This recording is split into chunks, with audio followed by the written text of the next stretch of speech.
Hello, I'm Pastor Campbell from Northland Reformed Church. And today I'd like to talk with you about worry. Perhaps you've had it said to you, you've heard, don't worry about it. It's very easy to say, but very, very difficult to do. Well, I want to encourage you today that there is hope. We can overcome worry. We can deal with worry. In fact, in this lesson, I'd like to teach you how to worry properly. Now you may ask, how to worry properly? I didn't think that Christians were supposed to worry at all. It is true in the Bible that we are commanded not to worry over and over again. But the reality is that we worry.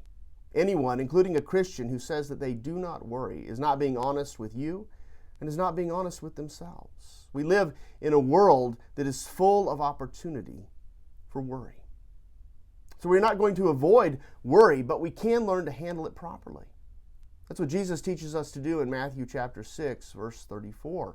There, he tells us, do not worry about tomorrow, for tomorrow will worry about itself. Sufficient for the day is its own trouble.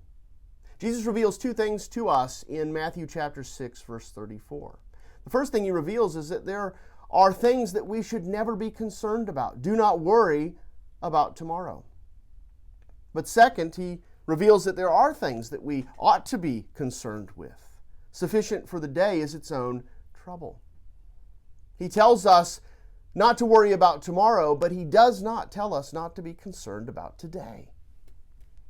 We must be concerned with today. We must be concerned with what is presently before us, with what we can do something about. Sufficient for the day is its own trouble.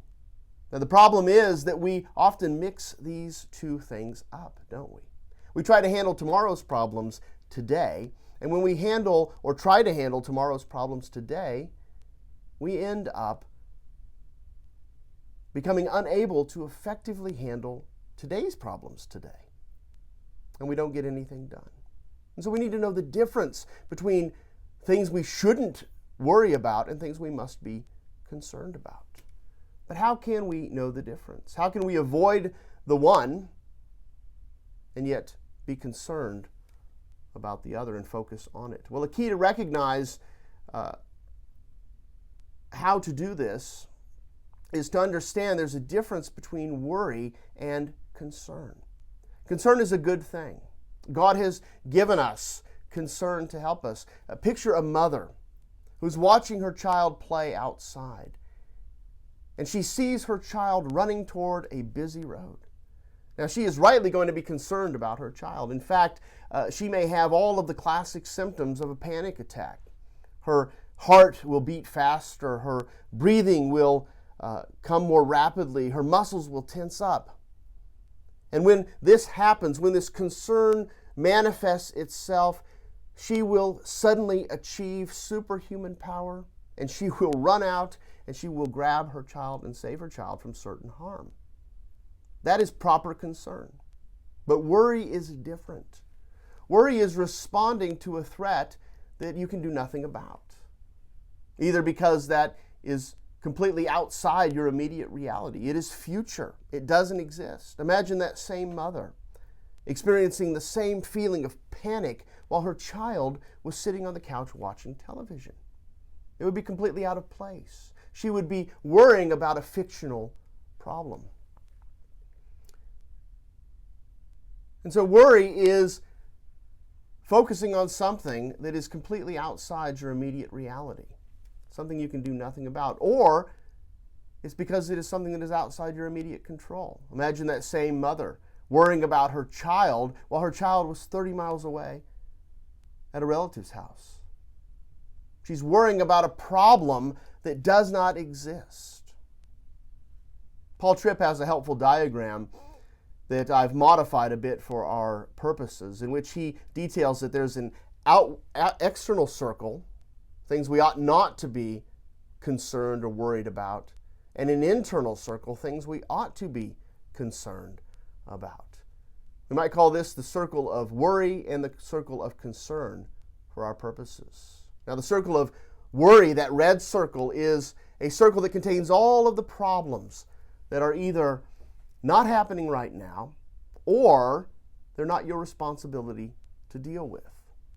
You let God deal with those problems. But the circle of concern, that green circle, contains all of the problems that are happening right now and that you are responsible to handle. Those are the problems that you are called to take care of yourself. Those are the problems that you are called to be concerned with. But I want you to notice something about this diagram. Look at how small the green circle of concern is and how large the red circle of worry is. When you worry improperly, you are spending time in that red circle outside of your general concern. And you're never going to be able to do anything about those problems. When you worry improperly, you're most likely doing one of two things. You're either dwelling on things that are not real. I call these the what-if problems. Or you're dwelling on things that you can do nothing about. We need to understand where your worry resides. Is it in the circle of worry, the red circle? Or is it in the green circle, the circle of concern? How can you determine if something is a proper concern or an improper worry? Well, one way to do this is to take a sheet of paper and make two columns on this paper. In the left-hand column, at the top, write my worries. And in the right-hand column at the top, write God's care. In the left-hand column, the my worry column, write down each of your worries. And then go back through those worries and ask yourself two questions. The first question to ask is this problem happening right now? Now hear me on this. All future problems are fictional problems. All future problems are fictional problems. You are not God. You do not control the future. You cannot know the future. Stop using your imagination to create problems that don't exist. That's the first question. Is this problem happening right now? The second question is this a problem that you're responsible to do anything about?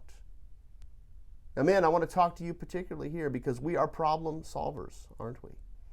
But there are many problems that we are not responsible to solve. There are many problems that we cannot solve. If the answer to either of these two questions, is it happening right now, or is it something I'm responsible to deal with, is no, then it's time to take that worry out of the my worries column on the left and place it into the God's care column on the right. And then to trust God to deal with it. He tells you He will. Psalm 55, verse 22, cast your burden on the Lord and He shall sustain you. He shall never permit the righteous to be moved. And 1 Peter 5:7, cast all your cares on Him, for He cares for you. If you are one who continually worries about the same things over and over again, this exercise will be particularly helpful to you. And it would be helpful for you to keep this list near at hand and use it to remind yourself when that same worry comes up that you have already moved it out of your worry column and into God's care column. And then to trust Him to deal with it, to understand that it is released from you, that it is placed upon His shoulders, and He is faithful and will take it from you. However, if both answers to these questions are yes, yes, it is a problem that is happening right now, and yes, you are responsible to deal with it, then the answer is clear. God has given you the responsibility to handle it, so be responsible. Do what God has called you to do. This is obviously an issue that Jesus refers to as today's problem. You must deal with it today. Jesus tells us in Matthew chapter 6, verse 34, do not worry about tomorrow, for tomorrow will worry about its own things. Sufficient for the day is its own trouble. Don't worry about tomorrow. Don't waste your energy on fictional problems. Don't waste your energy on what-if problems. Don't waste your energy on problems that you are not responsible to deal with. You have enough to deal with today. sufficient for the day are its own problems. And so the right things to be concerned about are the things that are happening right now and the things that you have the responsibility to take care of. Spend your energy on things that really matter. Brothers and sisters, if you stay busy with the things that are happening now, the things that you are responsible for taking care of, you will have no time to worry about what might happen later, or to worry about those things that you are not responsible for. Remember that God is the one who is responsible for the big things, including tomorrow. He's the one that is responsible for that red circle. In His grace and mercy, He gives you a very small circle to focus on.